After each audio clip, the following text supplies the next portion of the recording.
When the Queen of Sheba heard of the fame of Solomon concerning the name of the Lord, she came to prove him with hard questions, for the report of his wisdom had reached even unto distant lands, and her heart was stirred to see these things for herself. So she came to Jerusalem with a very great train, with camels that bore spices, and very much gold and precious stones, and many servants attending her. And when she was come to Solomon, she communed with him of all that was in her heart, and Solomon told her all her questions, for there was not anything hid from the king which he told her not.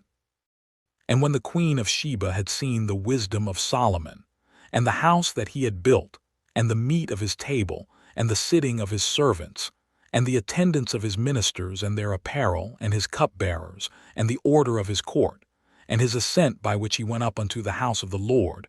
there was no more spirit in her, for she was overwhelmed at the sight of it. And she said to the king that it was a true report which she had heard in her own land of his acts and of his wisdom. Howbeit she believed not the words until she came, and her eyes had seen it. And behold, the half was not told her, for his wisdom and prosperity exceeded the fame which she had heard. She declared that happy were his men, and happy were those his servants who stood continually before him and heard his wisdom.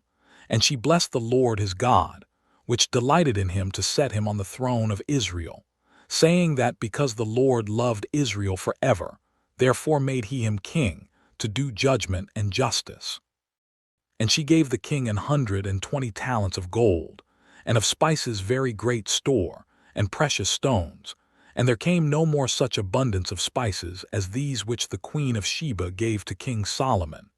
And King Solomon gave unto the Queen of Sheba all her desire, whatsoever she asked, beside that which Solomon gave her of his royal bounty.